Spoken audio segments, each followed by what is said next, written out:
Papuri sa kaitaasan, siya'y papurihan, Diyos ng lahat. Papuri sa kaitaasan, siya'y papurihan, ngayon at magpakailanman. Umawit ang daigdigan, lahat ng naroroon. Umawit ang sangkatauhan, purihin ng Panginoon.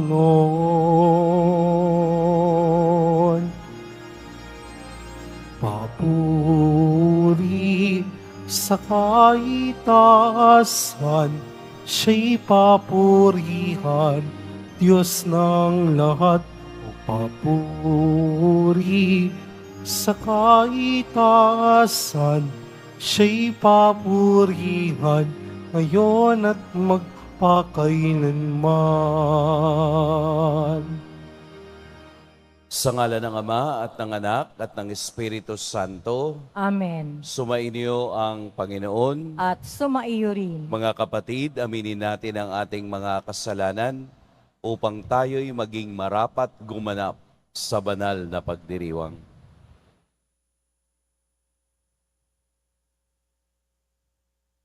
Tayo pong lahat, inaamin ko sa makapangyarihang Diyos At sa inyo mga kapatid, na lubha akong nagkasala sa isip, sa salita, sa gawa, at sa aking pagkukulang.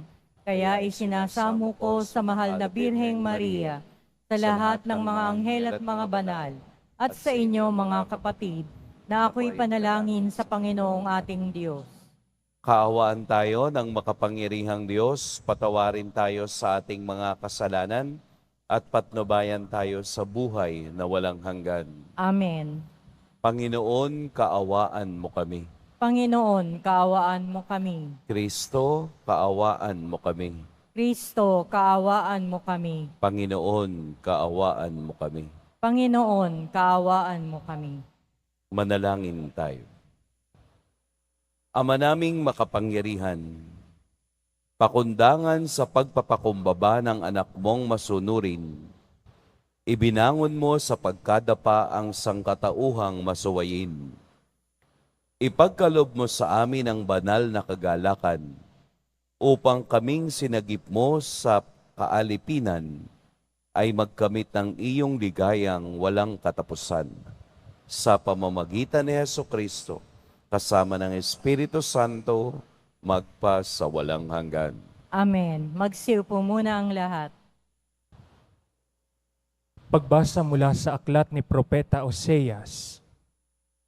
Ito ang sinasabi ng Panginoon. Humirang sila ng mga hari sa Israel, ngunit hindi sa pamamagitan ko. Naglagay sila ng mga pinuno, ngunit di ayon sa aking kagustuhan.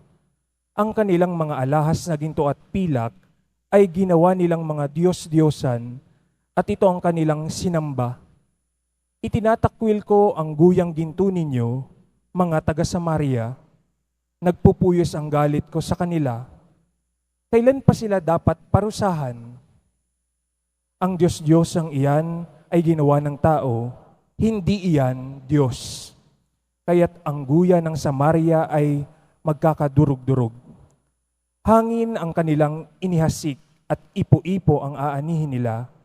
Ang nakatayong mga trigo'y walang uhay, kaya't walang makukuhang arhina. At kung magbunga man, iyon ay lalamunin lamang ng mga dayuhan. Dahil sa pagpaparami ng mga dambana, naging daan iyon para dumami ang kasalanan ng Efraim. Sumulat man ako ng 10,000 kautusan, ito'y pagtatawanan lamang nila. Mahilig silang maghandog. Naghahain sila ng karne at kinakain nila ito. Ngunit hindi nalulugod sa kanilang Panginoon. Gugunitain siya ang kanilang kalikuan at parurusahan sila dahil sa kanilang mga kasalanan. Sila'y magbabalik sa Ehipto. Ang salita ng Diyos. Salamat sa Diyos. Israel na bayan ng Diyos, papurihan mo siyang lubos. Israel na bayan ng Diyos, papurihan mo siyang lubos. Ang Diyos namin nasa langit, naroon ang Diyos namin, at ang kanyang ginagawa ay kung ano ang ibigin.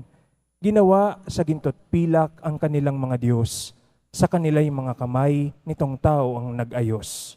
Israel na bayan ng Diyos, papurihan mo siyang lubos. Totoo nga, at may bibig ngunit hindi magsalita, at hindi rin makakita mga matang sadyang sadya, at hindi rin makarinig ang kanilang mga tainga, ni hindi rin makaamoy ang ginawang ilong nila. Israel na bayan ng Diyos, papurihan mo siyang lubos. Totoo nga na mayroong kamay ngunit walang pakiramdam, mga paay mayroon din ngunit hindi maiakbang. Ang gumawa sa kanila at pati ang nagtiwala, sana ay makatulad din ng gayong Diyos na ginawa. Israel na bayan ng Diyos, papurihan mo siyang lubos. Ikaw, bayan ng Israel, magtiwala sa Panginoon. Siya ang iyong sanggalang laging handa na tumulong. Kayong mga saserdote sa Diyos ay magtiwala. Kayo'y kanyang iingat at ilalayo sa masama. Israel na bayan ng Diyos, papurihan mo siyang lubos. Magsitayo na po ang lahat.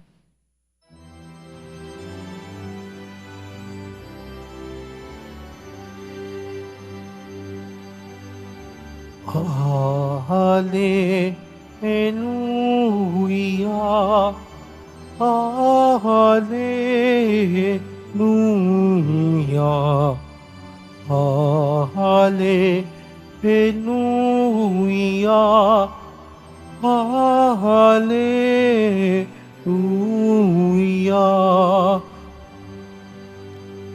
Ako'y pastol na butihin, kilala kong tupang akin, ako'y kilala ni na rin. Hallelujah, Hallelujah, Hallelujah, Hallelujah.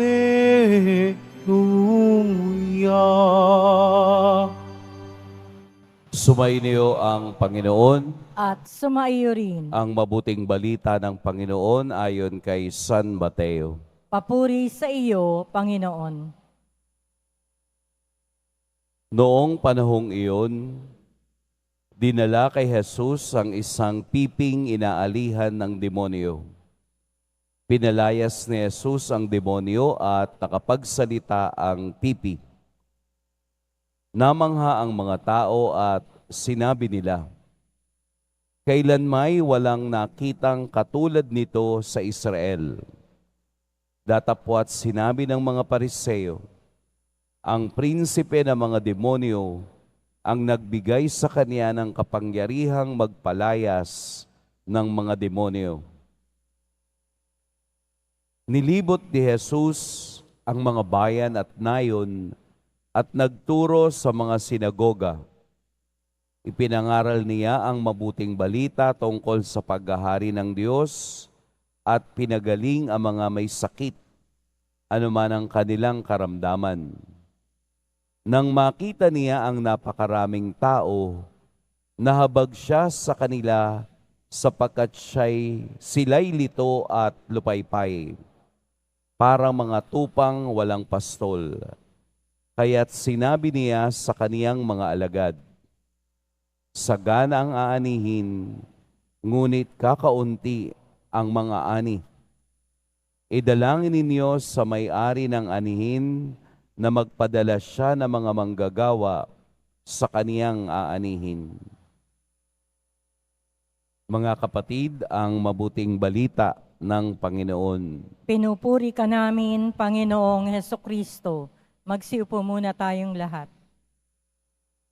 Magandang umaga po sa lahat. Ang araw ni Jesus ay nabubuo sa tatlong bagay na ating narinig. Nagtuturo nagpapagaling at nagpapalayas ng mga demonyo. Dito umiikot ang kaniyang buhay sa pagpapalaganap kung ano ang mabuti na dapat maramdaman ng tao. Ito ang kaniyang characteristics. Ang isang nagtuturo, ang isang guro ay mayroong ibinibigay. At sa kaniyang pagbibigay, nararamdaman niyang hindi ito sapat. Nararamdaman niyang mas maraming may kailangan ang tao kesa sa kanilang nararamdaman.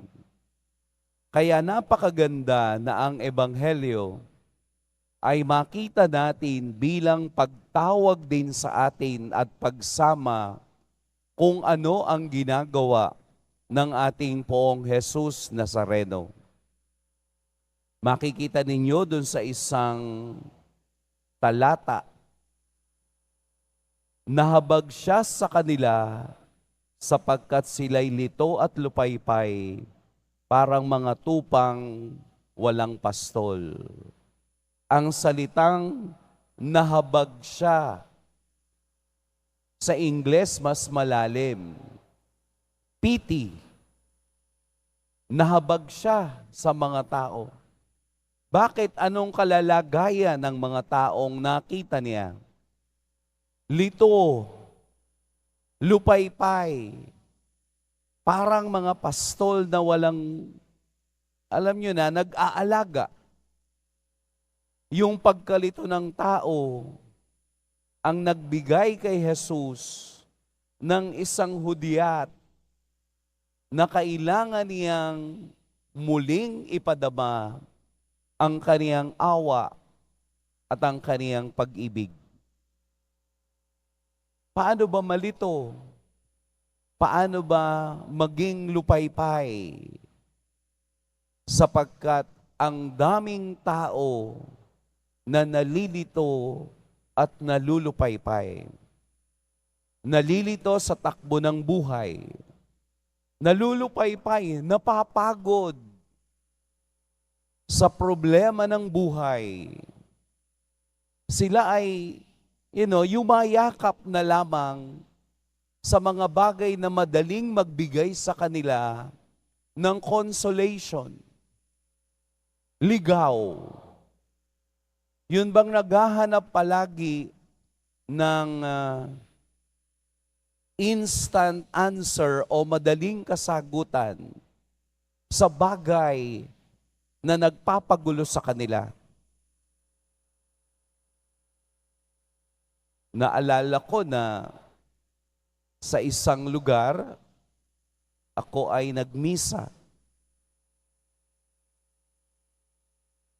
10 lamang yung nagmisa sa kapilya.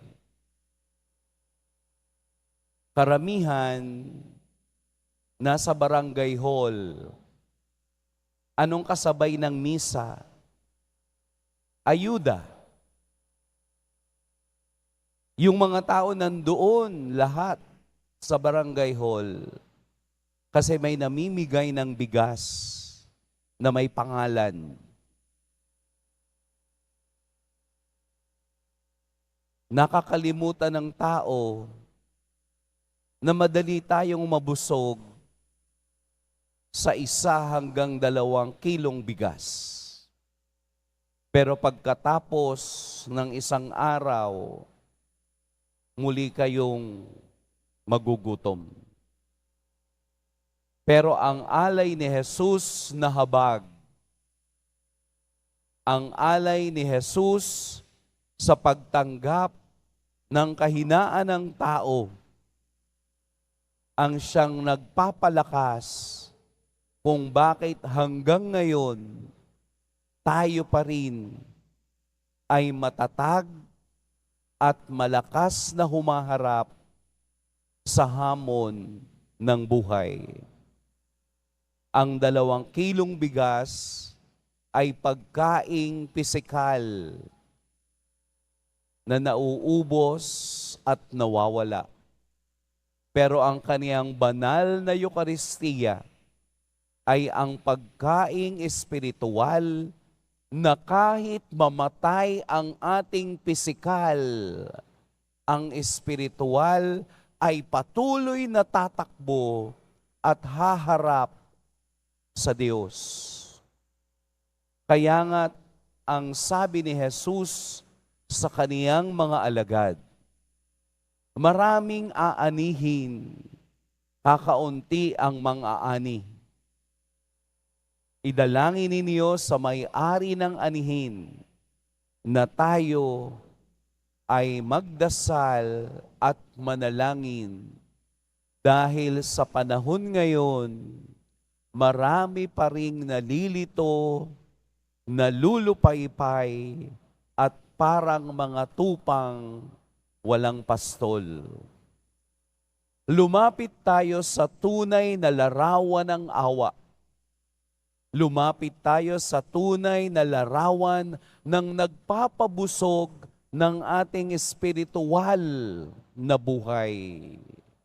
Lumapit tayo sa Diyos na hindi nauubusan, bagkus nagdaragdag dahil siya'y nahahabag sa mga taong katulad natin na litot, nalulupaypay. Palagi tayong yumakap, lumapit sa ating Poong Jesus Nazareno. Alam niya ang kailangan. Hindi natin kailangang magtago sa kaniyang harapan, sapagkat ang tunay na sumusunod at sumasampalataya sa Kaniya ay buhay na nakadarama ng Kaniyang pagmamahal. Huwag tayong maging katulad sa unang pagbasa na tayo ang gumagawa ng sarili nating imahen upang hindi natin makita ang pagmamahal ng Diyos. Minsan tayo po yung may tenga pero hindi nakaririnig. Tayo yung may paa pero hindi makalakad. Tayo yung may kamay pero hindi makayakap. Dahil ginagawa nating imahe ang sarili nating hindi kailangan ng Diyos. Pero maliwanag sa Ebanghelyo, nahabag si Jesus sa kanila. Mas gusto kong makita ako ng Diyos na kulang at nangangailangan sa Kanya, kesa mag-create ako ng sarili kong imaheng hindi ko kailangan ng Diyos. Sapagkat sa katotohanan, anuman ang ipakita mo sa panglabas, alam na alam ng Diyos ang kailangan mo, kahinaan mo, at kasalanan mo. Kaya ang tangi nating kailangan sa Kaniya ay ang Kaniyang awa, ang habag at pag-ibig niya na hindi mauubos kailanman. Ang imahe ni Jesus Nazareno ay ang imahe ng pagyakap at pagtanggap dahil tayo'y nalilito at nalulupaypay. Sana'y mabigyan tayo ng inspirasyon ng ating Poong Jesus Nazareno na maging matatag at malakas sa bawat hamon ng buhay sa araw-araw. Napalalakas tayo lalo na ng banal na Eukaristiya. Pagpalain tayo ng Poong may kapal. Magsitayo na po ang lahat.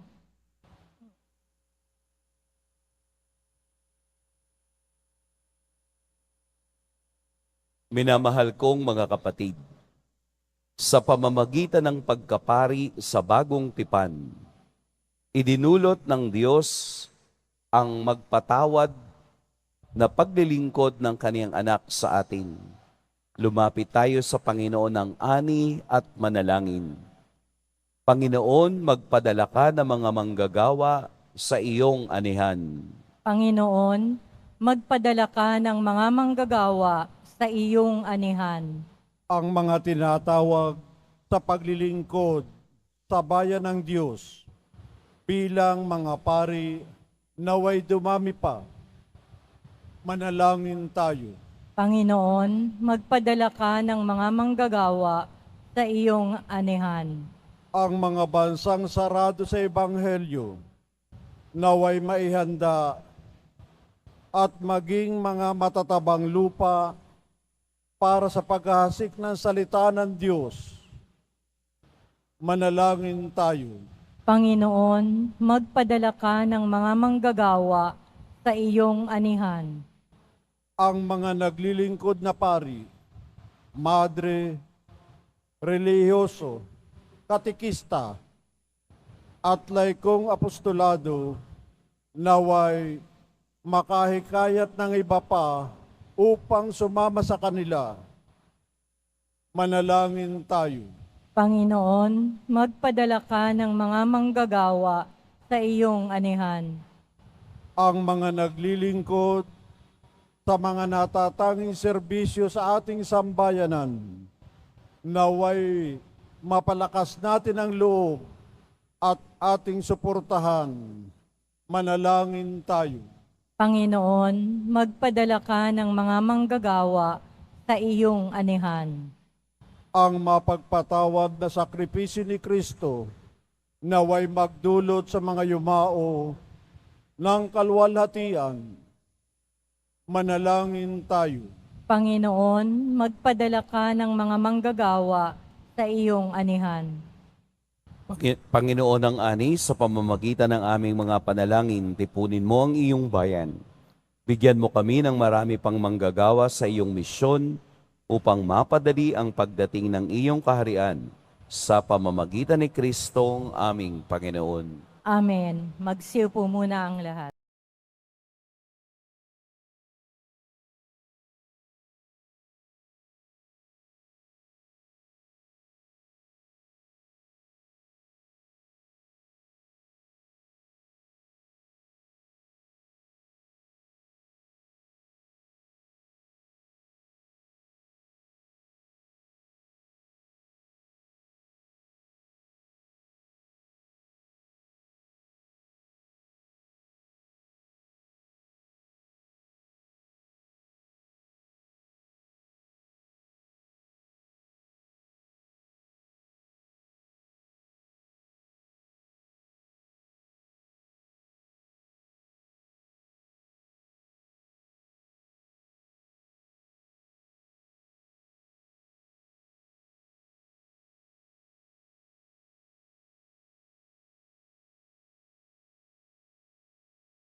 Magsitayo na po ang lahat.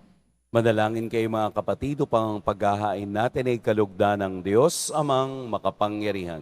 Tanggapin nawa ng Panginoon itong paghahain sa iyong mga kamay, sa kapurihan niya at karangalan, sa ating kapakinabangan at sa buong sambayanan niyang banal. Ama naming lumikha, ang paghahain namin sa iyong ngalan ay siya nawang sa amin dumalisay upang ito ay maging pagganap araw-araw ng aming paglipat sa buhay sa kalangitan sa pamamagitan ni Hesukristo kasama ng Espiritu Santo magpa sa walang hanggan. Amen. Sumainyo ang Panginoon. At sumaiyo rin. Itaas sa Diyos ang inyong puso at diwa. Itinaas na namin sa Panginoon. Pasalamatan natin ang Panginoong ating Diyos. Marapat na siya ay pasalamatan. Ama naming makapangyarihan, tunay ngang marapat na ikaw ay aming pasalamatan. Pinagbibigyan mong ito'y aming maihayag, kahit na ito'y walang anumang maidaragdag, sa kadakilaang sa iyo ay likas. Sa pagpupuri nami ang nakikinabang, ay kami rin iyong pinakikiharapan sa pamamagitan ng iyong anak na minamahal. Kaya kaisa na mga anghel na nagsisiawit ng papuri sa iyo, nang walang humpay sa kalangitan, kami nagbubunyi sa iyong kadakilaan. Santo, Santo, Santo, Panginoong Diyos ng mga hukbo, napupuno ang langit at lupa ng kadakilaan mo. O sana sa kaitaasan, pinagpala ang naparirito sa ngalan ng Panginoon. O sana sa kaitaasan. Magsilhod po ang lahat. Ama naming banal, ikaw ang bukal ng tanang kabanalan. Kaya't sa pamamagitan ng iyong Espiritu, gawin mong banal ang kaloob na ito upang para sa amin maging katawan at dugo ng aming Panginoong Heso Kristo.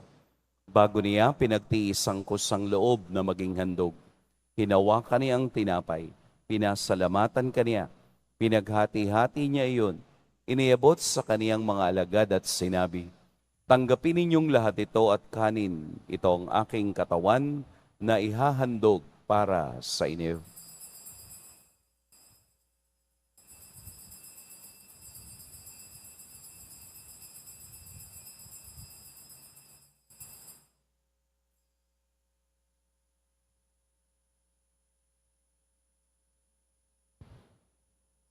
Gayun din naman, noong matapos ang hapunan, hinawakan niya ang kalis. Muli kaniyang pinasalamatan.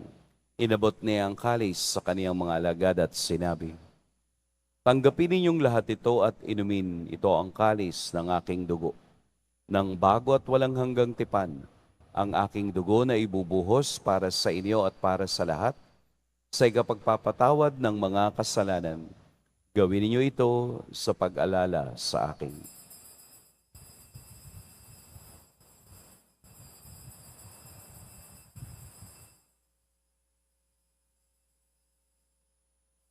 Magsitayo na po ang lahat. Ipagbunyi natin ang misteryo ng pananampalataya. Si Kristo'y namatay, si Kristo'y nabuhay, si Kristo'y babalik sa wakas ng panahon. Ama, ginagawa namin ngayon ang pag-alala sa pagkamatay at muling pagkabuhay ng iyong anak. Kaya't iniaalay namin sa iyo ang tinapay na nagbibigay buhay at ang kalis na nagkakaloob ng kaligtasan. Kami nagpapasalamat dahil kami iyong minarapat na tumayo sa harap mo para maglingkod sa iyo. Isinasamo namin kaming magsasalo-salo sa katawan at dugo ni Kristo ay mabuklod sa pagkakaisa sa pamamagitan ng Espiritu Santo. Ama, lingapin mo ang iyong simbahang laganap sa buong daigdig. Puspusin mo kami sa pag-ibig kay San Francisco na aming Papa, at ni Jose na aming obispo at ng tanang kaparian. Alalahanin mo rin ang mga kapatid naming nahimlay nang may pag-asang sila'y muling mabubuhay, gayon din ang lahat ng mga pumanaw.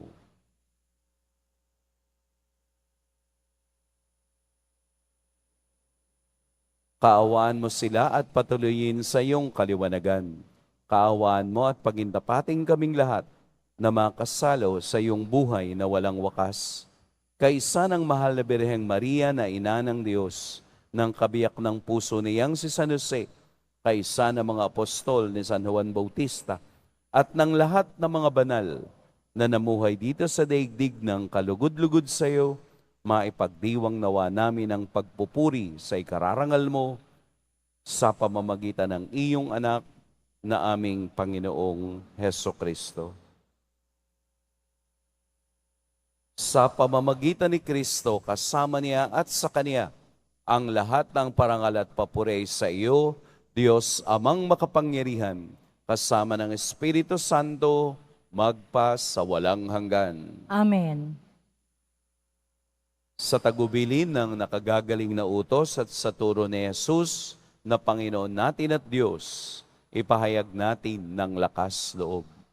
Ama namin, Sumasalangit ka, sambahin ang ngalan mo, mapasa amin ang kaharian mo, sundin ang loob mo dito sa lupa para nang sa langit. Bigyan mo kami ngayon ng aming kakanin sa araw-araw, at patawarin mo kami sa aming mga sala, para ng pagpapatawad namin sa nagkakasala sa amin. At huwag mo kaming ipahintulot sa tukso at iadya mo kami sa lahat ng masama.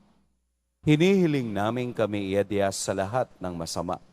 Pagkalooban ng kapayapaan araw-araw, iligtas sa kasalanan at ilayo sa lahat ng kapahamakan, samantalang aming pinananabikan ang dakilang araw ng pagpapahayag ng tagapagligtas naming si Heso Kristo. Sapagkat iyo ang kaharian at ang kapangyarihan at ang kapurihan magpakailanman. Amen. Panginoong Heso Kristo, sinabi mo sa iyo mga apostol, kapayapaan ang iniiwan ko sa inyo, ang aking kapayapaan ang ibinibigay ko sa inyo. Tunghayan mo ang aming pananampalataya at huwag ang aming pagkakasala. Pagkalooban mo kami ng kapayapaan at pagkakaisa ayon sa iyong kalooban, kasama ng Espiritu Santo, magpa sa walang hanggan. Amen. Ang kapayapaan ng Panginoon naway laging sumainiyong lahat. At sumaiyo rin. Magbigayan kayo ng kapayapaan sa isa't isa.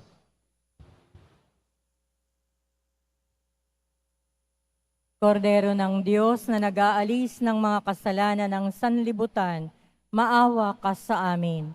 Kordero ng Diyos na nag-aalis ng mga kasalanan ng sanlibutan, maawa ka sa amin. Kordero ng Diyos na nag-aalis ng mga kasalanan ng sanlibutan, ipagkaloob mo sa amin ang kapayapaan. Magsiluhod po ang lahat. Narito si Jesus ang ating kapahingahan sa gitna ng pagkalito at pagkalupaypay. Ito ang kordero ng Diyos. Ito ang nag-aalis sa mga kasalanan ng sanlibutan. Mapapalad ang inaanyayahan sa kaniyang piging. Panginoon, hindi ako karapat-dapat na magpatuloy sa iyo, ngunit sa isang salita mo lamang ay gagaling na ako.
Madalangin tayo. Ama naming mapagmahal, kaming iyong pinapakinabang ay loobin mong laging lumingon sa pinanggalingan ng tinanggap namin ngayon para pagsaluhan sa pamamagitan ni Heso Kristo kasama ng Espiritu Santo magpa sa walang hanggan. Amen. Sumainyo ang Panginoon. At sumaiyo rin. Yumuko kayo para sa pagbabasbas. Mahal na poong Jesus Nazareno, inihayag mo sa pamamagitan ng krus ang walang maliw na pag-ibig ng Diyos sa sangkatauhan. Pakinggan mo po ang kahilingan ng iyong angkan na nagsusumamo sa iyo. Makamtan nawa nila ang iyong katugunan at tanggapin ang kasagutan na may utang na loob na tinatanaw. Basbasan din po ninyo ang mga daladala nilang mga imahen at dasalan. Sa pamamagitan ng bendisyon na ito, naway maalala nila ang mga pangako nila noon sa biniyag, na ikaw ang kanilang iibigin at paglilingkuran bilang Panginoon, magpas sa walang hanggan. Amen. At pagpalain kayo ng makapangyarihan at mapagmahal na Diyos, ang Ama at Anak at Espiritu Santo. Amen. Tapos na ang ating pagdiriwang, humayo kayong taglayang kapayapaan ng Poong Jesus Nazareno. Salamat sa Diyos.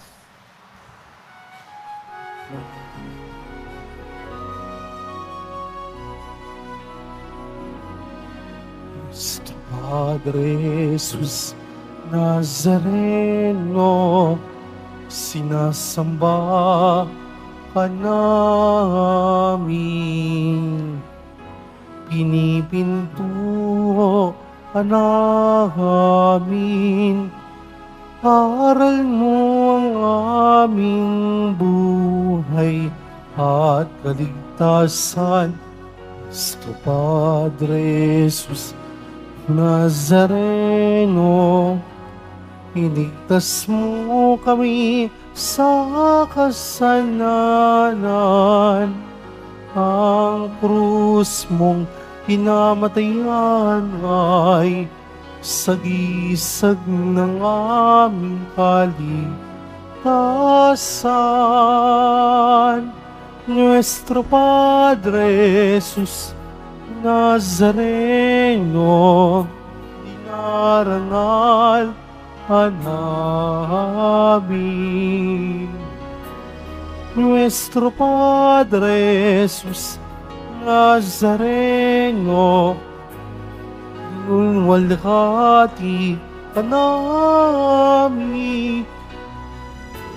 Nuestro Padre Jesus Nazareno, dinarangal ka namin. Nuestro Padre Jesus Nazareno, dinulwalhati ka namin.